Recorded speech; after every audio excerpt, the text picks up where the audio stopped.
Welcome to Hood Champion Boxing and Sports. In boxing, you find a way to win or you find a way to lose. Please like and subscribe. Follow me on Twitter and Instagram. Leave that donation for that fried rice and chicken wings. And become a member to the channel. It's only a few dollars a month. And for me taking a look at the stats and the analytics, a lot of people watch my videos. But man, y'all just don't be subscribing.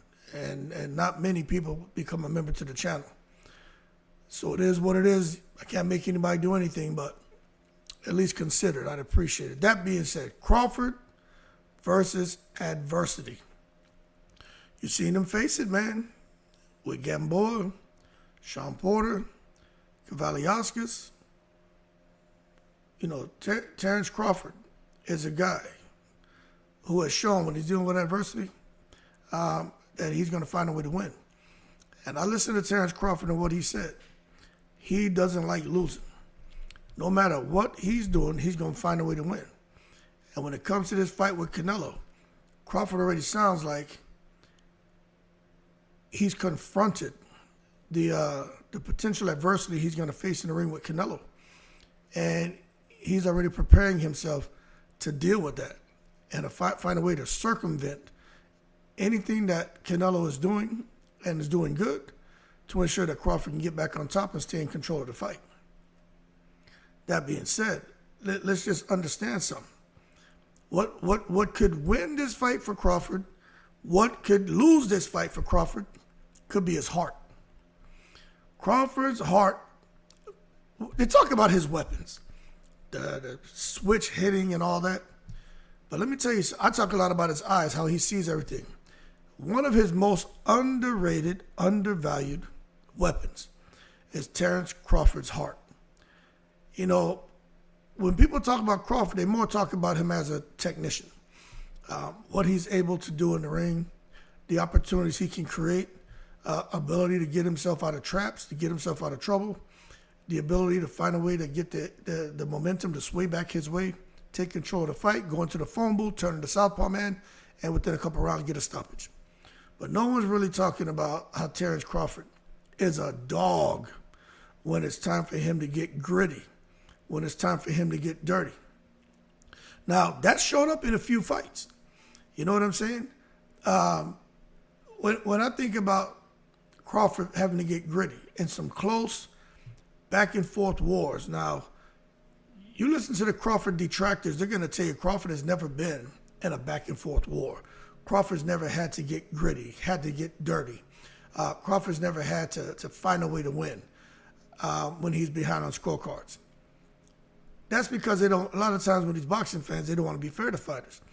But I'm going to tell you, man, Crawford, was in a very close back and forth war with Shawn Porter, you know what I'm saying?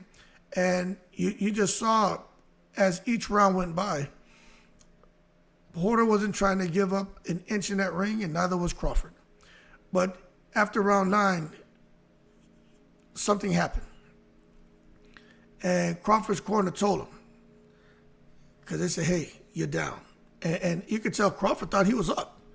He was like, I'm down? What? But you know what's one thing I noticed about Crawford?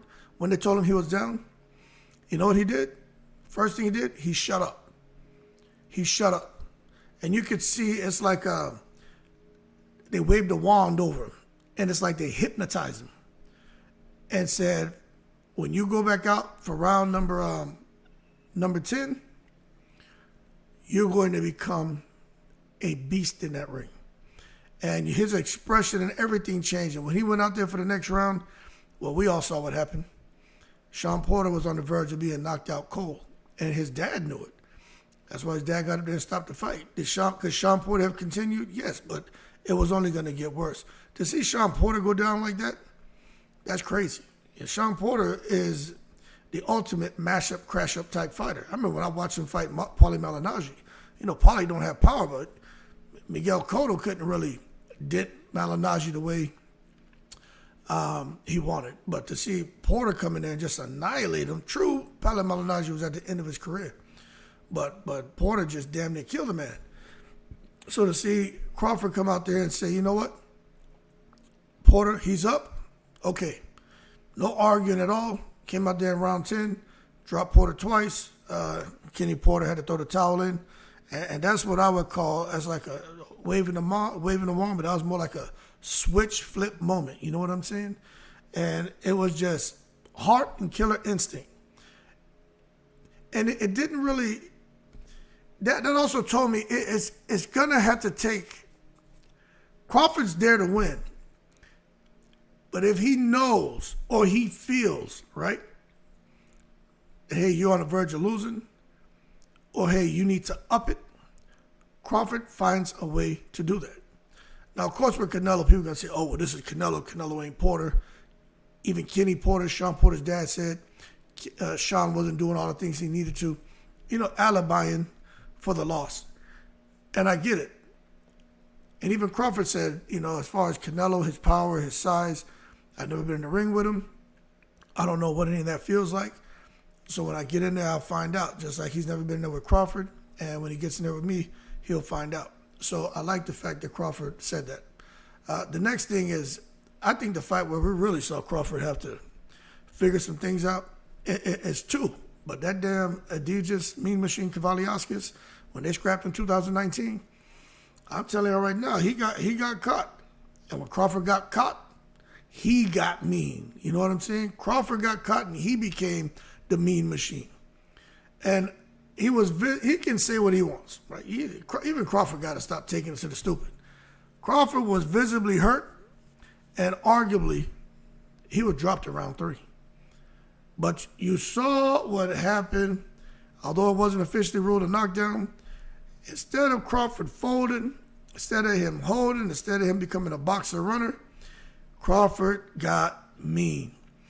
It's like Crawford said, nah, this guy's a tough fighter. People don't know him, but I know about his amateur pedigree. I know what he is as far as the caliber of a fighter and what he brings to the table.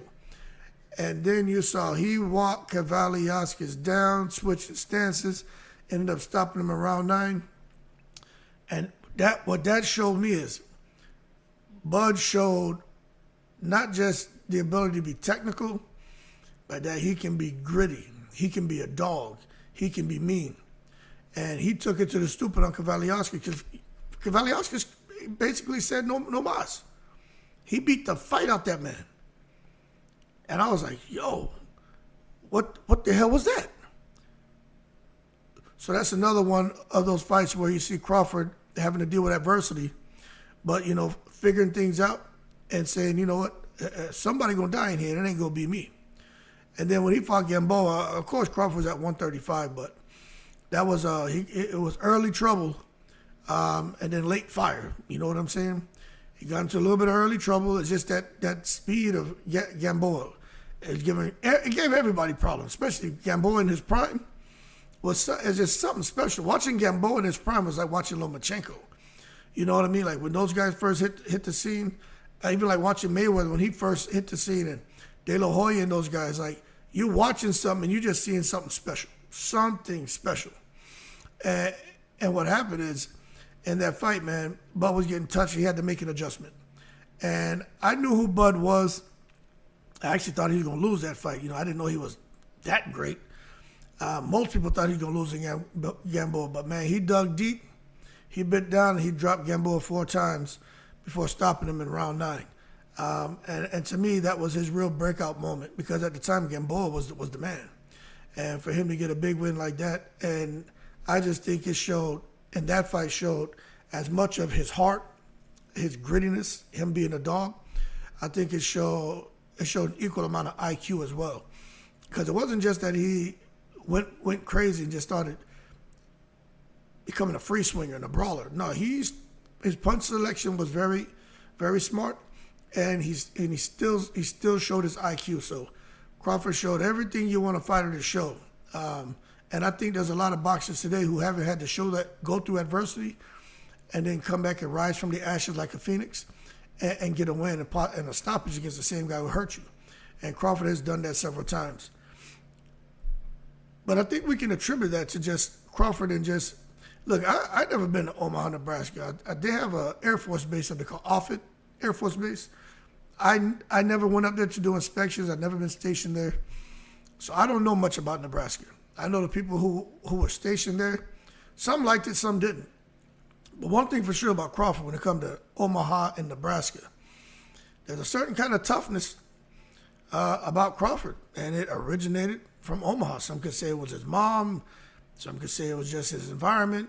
I don't know. I don't know what contributed to making Crawford what and who he is today as a fighter, but he got some Omaha toughness in his ass, and he just doesn't care when he gets in that ring. Like he wants to win, but he doesn't just win when it's easy. You know what I'm saying?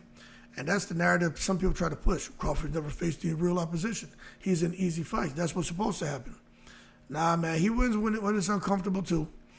You know, and there's one fight that not many people talk about. When he was fighting Jose Benavidez Jr., let me tell you, that was not an easy fight for Crawford.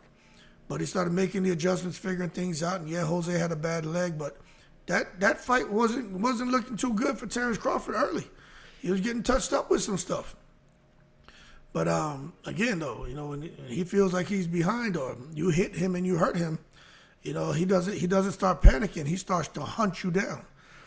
You know what I'm saying? It's like you got a damn pit bull sitting out there minding his business, and somebody wants to take rocks and throw it at him.